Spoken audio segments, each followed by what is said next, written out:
दोस्तों, यदि आपके पास में कोई ऐसा इक्विपमेंट है जिसे आपको थ्री फेज पावर सप्लाई के द्वारा चलाना पड़ता है। एग्जाम्पल के लिए यहाँ पर हम एक मोटर ले लेते हैं। ये जो मोटर है वो थ्री फेज पावर सप्लाई के द्वारा वर्क करता है। अब दोस्तों देखिए, ये जो हमारा मोटर है, यदि इसमें थ्री फेज पावर सप्लाई जाती है तो हमारा मोटर जो है वो रन करता है, यानी कि चालू हो जाता है। अब यदि किसी कारण से रनिंग कंडीशन में आपका जो मोटर है, उस मोटर में जो पावर सप्लाई जाती है वो किसी कारण से एक फेज का पावर सप्लाई लॉस हो जाता है, यानी कि यदि इस मोटर को केवल दो फेज का पावर सप्लाई मिलने लगे तो हमारा जो मोटर है वो बंद नहीं होगा।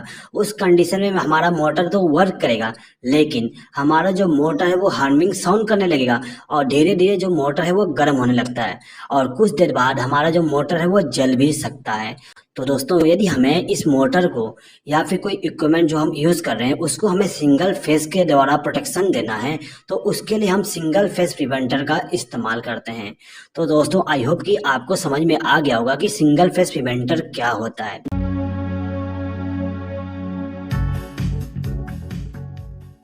तो दोस्तों देखिएगा, जो हमारा वोल्टेज पे ऑपरेट होने वाली सिंगल फेज प्रिवेंटर है वो सबसे ज़्यादा इस्तेमाल किया जाता है।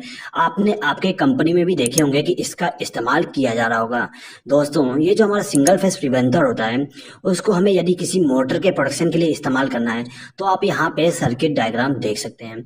ये हमारा मोटर हो गया। इस मोटर को प्रोडक्शन के लिए यहाँ पे एक ओवरलोड रिले लगाया गया है।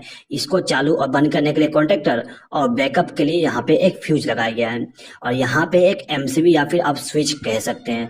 अब यहाँ से हमारा जो पावर सप्लाई है RYB उसको दिया गया है इस मोटर को।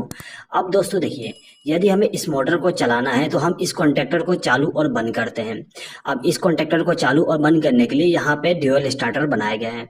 दोस्तों, अब यहाँ पे एक चीज और देख सकते हैं, यहाँ पे एक सिंगल फेस प्रिवेंटर लगाया गया है।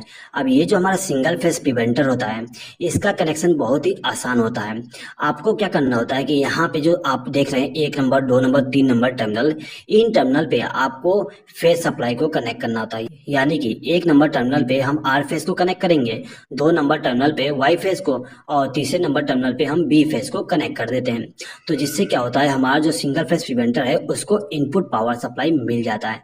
अब जो हमारा सिंगल फेस प्रिवेंटर होता है इसके अंदर एक 9 वोल्ट कॉइल होता है, जिससे क्या होता है, ये जो हमारा प्रिवेंटर है उसको यदि 3 फेस पावर सप्लाई मिलता है तो ये जो इसके अंदर एनसी कॉन्टेक्ट है, एनसी कॉन्टेक्ट ये हमारा 5 नंबर और 6 नंबर टर्मिनल होता है। तो यहाँ पे जो कॉन्टेक्ट है वो एनसी ही रहेगा। अब दोस्तों मान लीजिए कि आपका जो ये फ्यूज है वाई फेस वाली ये ब्लोन हो गया।